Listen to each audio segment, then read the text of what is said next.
आणि बुलेटिनच्या सुरुवातीलाच महत्त्वाची बातमी। मराठवाड्यातील मराठ्यांना कुणबी प्रमाणपत्र देण्याच्या सरकारच्या निर्णयाला आव्हान देणाऱ्या दुसऱ्या जनहित याचिकेवर आज सुनावणी होणार आहे। 2 सप्टेंबरचा शासन निर्णय तात्काळ रद्द करावा, सुनावणी होईपर्यंत ओबीसी प्रमाणपत्र वाटप थांबवावं आणि यासाठी नेमलेली उपसमिती बरखास्त करावी अशी प्रमुख मागणी या याचिकेतनं करण्यात आली आहे। त्यामुळे आता हायकोर्टातील महत्त्वाच्या सुनावणीकडे संपूर्ण राज्याचं लक्ष लागलंय।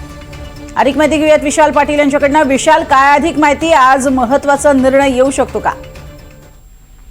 नक्कीच प्रज्ञा, खरं तर ज्या पद्धतीने आपल्याला माहिती आहे की मराठवाड्यातील मराठ्यांना जे कुणबी प्रमाणपत्र देण्यात येते किंवा सरकारनं जो निर्णय घेतलेला आहे, या निर्णयाला आव्हान देणारी जनहित याचिका ही दाखल करण्यात आलेली। आज त्याच्यावरती सुनावणी सुद्धा होणार आहे। जो GR 2 सप्टेंबरला काढला होता, हा GR सुद्धा तात्काळ रद्द करावा अशी मागणी या याचिकेमधनं करण्यात आलेली आहे। आणि सुनावणी होईपर्यंत ओबीसी प्रमाणपत्र वाटप थांबवावं अशा सुद्धा पद्धतीची मागणी जी आहे ही करण्यात आलेली आहे। आणि या सगळ्यासाठी राज्य सरकारकडनं उपसमिती सुद्धा नेमण्यात आलेली आहे। ही उपसमिती बरखास्त करावं अशी प्रमुख मागणी या याचिकेमधनं केलेली आहे। त्यामुळे या सुनावणीकडे संपूर्ण राज्याचं लक्ष जे आहे हे लागणार आहे। कारण का सातत्यानं जर आपण पाहायला गेलं, ज्या पद्धतीनं हा सरकारनं GR काढलेला आहे, या GRला ओबीसी नेत्यांकडनं अनेक वेळेला आव्हान केलं जात होतं किंवा कायदेशीर लढाई केली जाईल अशा पद्धतीचा इशारा जो आहे हा दिला जात होता। आणि त्याच अनुषंगानं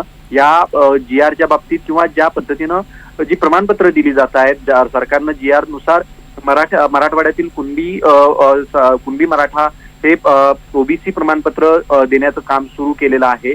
या बाबतीत तात्काळ हे सगळं थांबवावं अशा पद्धतीची याचिका जी आहे ही करण्यात आलेली। त्याच अनुषंगानं आजपासून ही सुनावणी सुरू असणार आहे। त्यामुळे सगळ्यांचंच लक्ष या सुनावणीकडे असणार आहे। आणि एकीकडे आता ही प्रमाणपत्र वाटप सुरू झाल्यानंतर काय नेमकी सुनावणी होते हे पाहणं महत्त्वाचं ठरेल। तुर्तास धन्यवाद या माहितीसाठी।